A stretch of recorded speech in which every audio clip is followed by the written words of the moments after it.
Hello, I'm Sneha Koshi and let's take you through all the top stories of the day. It's been a war of words between BJP and Congress. Rahul Gandhi hit out at the BJP-led centre saying government is sleeping, China is preparing for war, evoking strong reactions from BJP leaders. Minister Prahlad Joshi accusing him of taking bribe from China. Let's listen in. China के बारे में एक सवाल नहीं पूछा जाएगा। जिन्होंने 2000 square kilometre Hindustan का उठा लिया, जिन्होंने हिंदुस्तान के 20 जवानों को शहीद किया, जो हमारे जवानों को अरुणाचल प्रदेश में पीट रहे हैं, मैंने कहा हिंदुस्तान की प्रेस मुझसे इनके बारे में एक सवाल नहीं पूछेगी, मगर उस थ्रेट को ना छुपाया जा सकेगा और ना इग्नोर किया जा सकेगा। हिंदुस्तान की सरकार सोई हुई है। इस बात को हिंदुस्तान की सरकार सुनना नहीं चाहती है, मगर उनका प्रिपरेशन चल रहा है और प्रिपरेशन युद्ध का है। प्रिपरेशन कोई इंकर्शन का नहीं है, प्रिपरेशन युद्ध का है। माननीय गृह मंत्री जी ने चाइना से रिश्वत, एक तरफ से रिश्वत लेके कांग्रेस पार्टी ने राजीव गांधी फाउंडेशन को, एक तरफ से रिश्वत है, वो आप कुछ भी बोलो डोनेशन वगैरह, it is a type of corruption, वो पैसा लेके क्या क्या किया है ये सवाल उठाया है। और कितना लैंड कांग्रेस के कालखंड में, नेहरू जी के कालखंड में स्पेशली, और बाद में कैसे हमारा परमानेंट मेंबरशिप इन्होंने सैक्रिफाइस करके चाइना को दिया, ये सब it is in front of the people. Prime Minister Narendra Modi today called upon Russian President Vladimir Putin and reiterated his call for dialogue and diplomacy as the only way forward in the ongoing conflict in Ukraine. According to the government, the two leaders spoke over a phone call.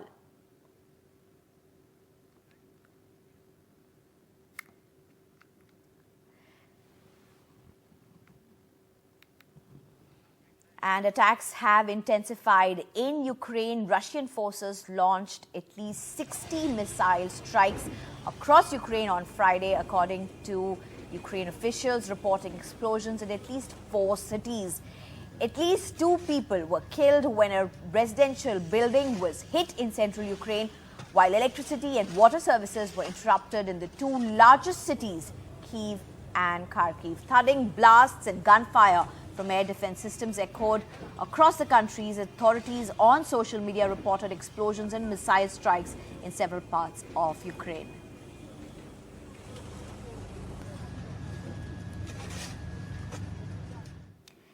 And with 100 days of Bharat Jodo Yatra, Congress hopes to give out a message.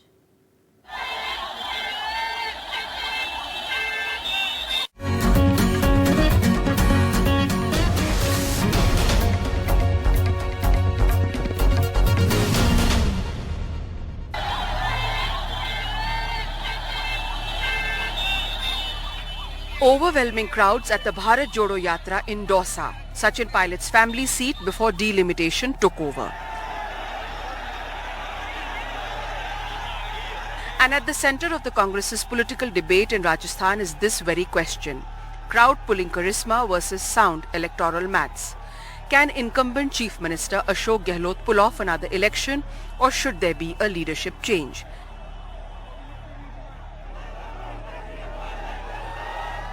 This is the question that now faces the Rajasthan Congress, with the party clearly divided in 2 factions, between Chief Minister Ashok Gehlot and young challenger Sachin Pilot.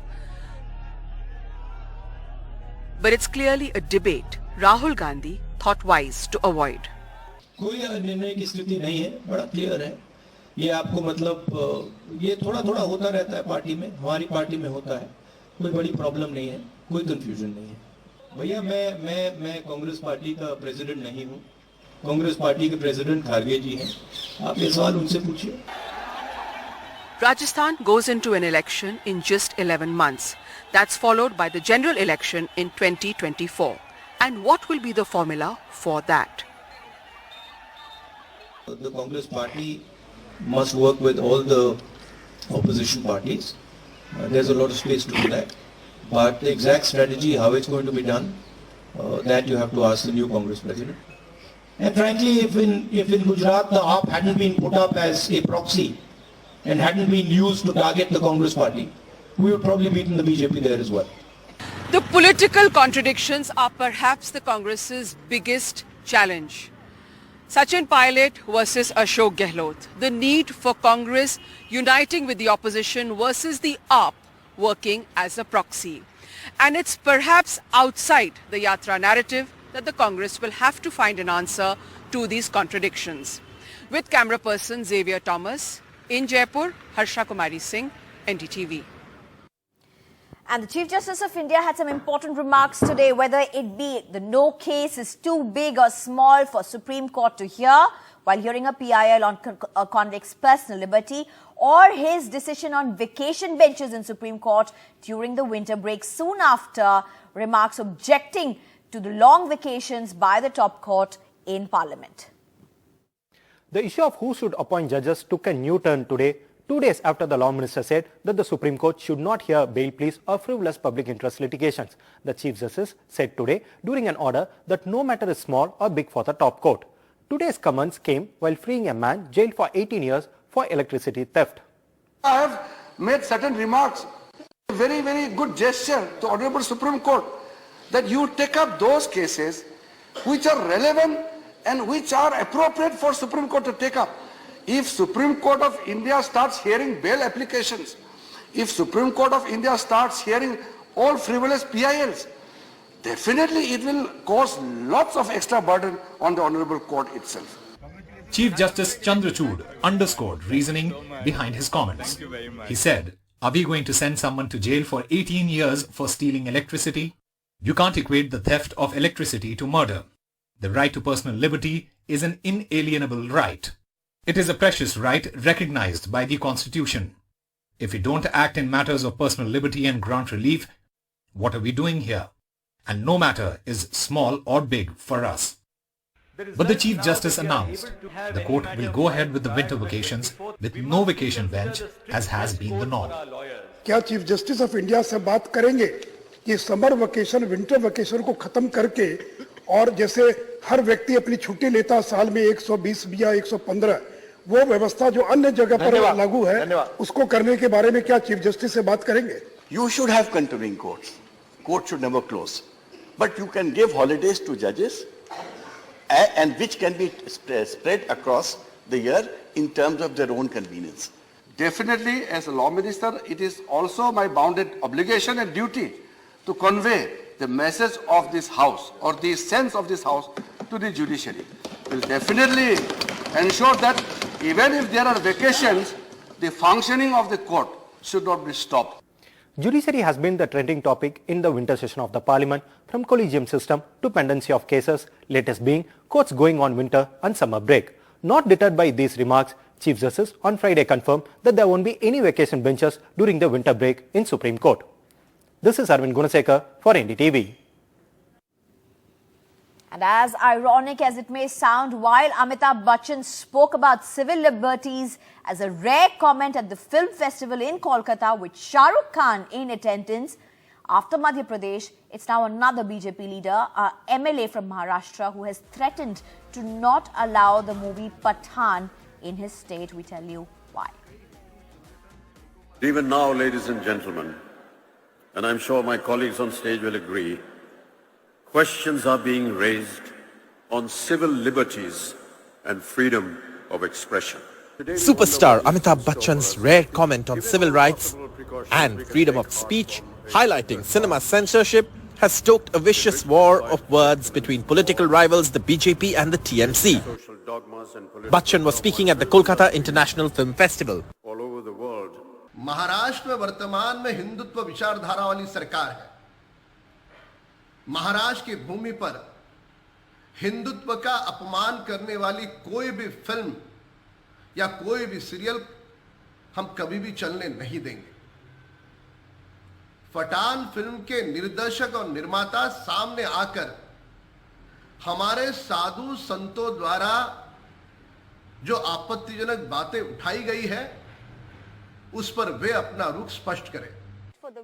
Nusrat Jahan and Dola Sen, TMC MPs, hit back. And it is the viewers who needs to react towards the film, not any political leader who would particularly choose a color of Hindu and call it the color of Hindutva, or call it the color of any other religion, and cause a stir amongst religious sentiments, use wrong agendas, use wrong and have wrong motives, just to create hate amongst communities under the pretext of cinema. I totally condemn that.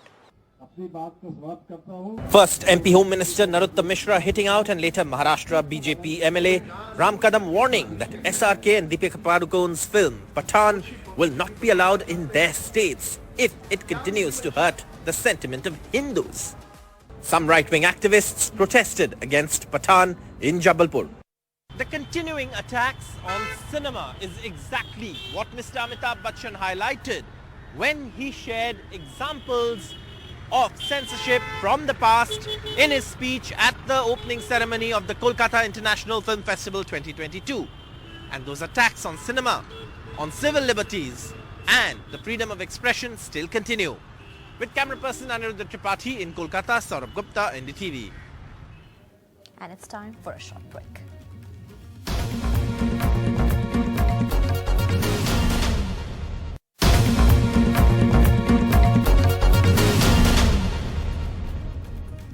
Welcome back. And 10 years since the Nirbhaya horror, a candlelight vigil as a grim reminder, and NDTV's focus on the fact if anything has changed since then for Indian women.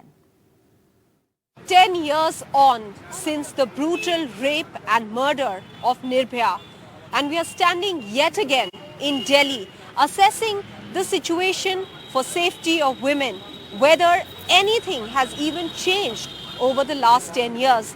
Today we are standing outside the housing society where Nirbhaya's parents, who fought a long battle over here, today they are holding a candlelight vigil. Supporters, people in solidarity have come out today, along with many other such parents who may have lost their loved ones to such heinous crimes like rape and murder.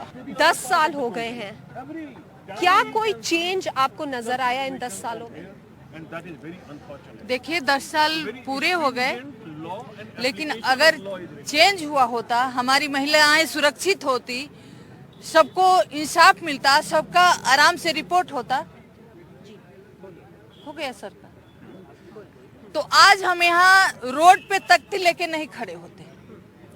तो ये example है कि अगर हम road पे तख्ती लेके खड़े हैं और उसमें लिखा है कि सुप्रीम कोर्ट का फैसला वापस हो और अनामिका को इंसाफ मिले, तो ये एग्जाम्पल है कि हमारे देश में महिलाएं सुरक्षित नहीं है। जो कानून बनाए गए थे, जो चेंजेस आए थे, क्या इसके बारे में लोगों को क्या पता भी है? निर्भया फंड जिसका इस्तेमाल अभी हमने सुना कि मुंबई में मिसयूज हुआ है, जुवेनाइल जस्टिस एक्ट में अमेंडमेंट हुआ था, उसके बाद हमने देखा था एक निर्भया एक्ट भी आया था। लोगों को क्या पता भी है इसके बारे में? नहीं, किसी को लोगों को नहीं पता इसके बारे में। अभी सिर्फ और सिर्फ गिने चुने 2-4 लोग लॉयर्स हैं, उनके पता है, बाकी पूरी पब्लिक को किसी को नहीं पता। और उसी तरीके से इसीलिए प्रॉब्लम्स हो रही हैं कि आज हर रोज ये प्रॉब्लम्स हो रही हैं। अभी आप यहाँ द्वारका में देख लीजिएगा, पूरे रास्ते यहाँ पर सुनसान है। अभी मैंने कई बच्चियों को बचाया है मैंने अपनी इससे, क्योंकि क्या होता था कि जैसे ही वो मेट्रो स्टेशन से उतरते थे तो उनके पास बेचारे का पैसा नहीं होता है, रिक्शे वाले नहीं जाते थे रात को, तो बच्ची पैदल जाती थी तो गाड़ी आके खड़ी होती थी और गाड़ी में कुछ गुंडे होते थे उसके अंदर। मैंने खुद गाड़ी यू टर्न मार के खुद मैंने उनको बच्ची को बचाया, बेटी को उसको घर पहुंचाया, उसको बोला है बेटी। Basically what you are saying is that after what happened with Nirbhaya, there was a lot of talk about how the city should be made safe for women to travel in evening, at night, when they are coming back from work and school. However, all those changes have not taken place. Notice change. What would you want to say about it? बिल्कुल कोई change Ma'am, नहीं। we are scared of coming out of homes after 9 o'clock. Same problem, The same problem, even not same, we will say the problem is much more now. We are scared to come out of home. Even I am a lady, I am 40 plus, but I am scared to come out of home after 9 o'clock. If my husband is not there, I cannot, I don't even think to go somewhere. And in a special story by NDTV, we bring you a report on why is it becoming extremely difficult for bachelors to find homes on rent of late.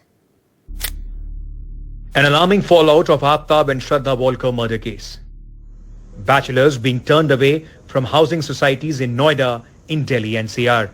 This notice posted at the gate of Noida's Antariksha Society is not the only such instance of landlords closing their doors to bachelors. The residents of Welfare Association of the Supertech Emerald Court in Noida has issued a notice to homeowners. You have already seen Sadda and such cases which is happening here. Who is responsible? It is the RWA or the security of the society which will be made responsible. So that part we are taking care. But are such diktats even legal? See, a society can't give any such notice. It is illegal. There are a couple of things to consider when we test the legality here. One is that a rent agreement is between the owner and the tenant. So how does the society come into play to give such a blanket eviction notice? If any eviction notice has to be given at all, it can be by the owner of the property. Residents of such housing societies cite various reasons for not wanting bachelors in their neighborhood.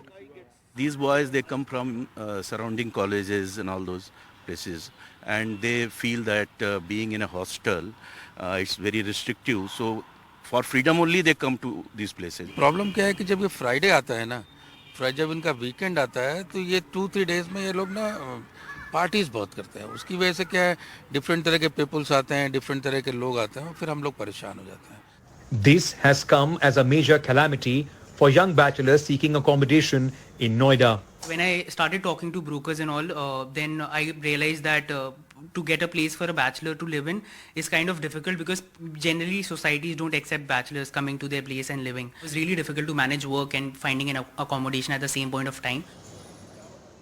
Bachelors have always had trouble finding accommodation in NCR. But after the Aftab Shraddha horror story, homeowners are now more nervous. In this situation, life for youngsters living away from their families to study or to start a career has just gotten tougher. With Raghav Gautam, Bureau Report, NDTV. And Elon Musk has suspended several journalists from their Twitter handles, and several media houses have asked why. Twitter has suspended the accounts of 7 journalists, with the platform's owner Elon Musk accusing them of doxing or revealing his location in real time. However, some of the journalists have denied this. CNN's Donny O'Sullivan says he did not share the billionaire's live location, and Mashable's Matt Binder says he posted an official police statement and not Musk's location. However, in response to a tweet suggesting the suspensions were connected to a private jet tracking account, Musk wrote, "Same doxing rules apply to journalists as to everyone else." He insists the post threatened his and his family's safety, calling these assassination coordinates, even joining a Twitter space discussion along with one of the reporters. We posted a link. In the course of reporting about Elon Jet, we posted links to Elon Jet, which are now not online and now banned on Twitter. And Twitter also, of course, marks even the Instagram and Mastodon accounts of Elon Jet. No more acceptable for me. It's no more acceptable for me, for you, than it is for me. Same thing. So anyway. So it's unacceptable what you're doing? No. What you dox, you get suspended. End of story. That's it. Musk's controversial suspension follows a series of interlinked events. On Thursday, Musk posted a video alleging this man was stalking his son. Parallelly, he suspended the Twitter handle Elon Jet, which used to live tweet the location of Musk's jet. On Wednesday, he changed Twitter's rules, imposing new conditions on all of Twitter's users, no more sharing of anyone's current location. Musk has also banned Mastodon, a rival social media platform, after it tweeted a link to the jet tracking account on its own service. Since Twitter is a private company, it is not bound to uphold the right to free speech outlined in the First Amendment. But Elon Musk has repeatedly claimed he wants fewer regulations, But these latest suspensions are inconsistent with Musk's self-professed commitment to free speech. Back in October, Musk had said he would form a council to advise him on policy matters before making changes to the company's content moderation policies. That council has not yet materialized. To top it all, this week, Musk disbanded a trust and safety advisory group that had guided Twitter on thorny issues like harassment and child exploitation. Parmeshwar Bava for NDTV. And in a matter of great pride for NDTV family, NDTV's very own Anurag Dwari has won the prestigious Red Ink Award. And the winner is Anurag Dwari from NDTV for the story Murder Convict Bajrang Dal Leader Behind Attack on Ashram Set.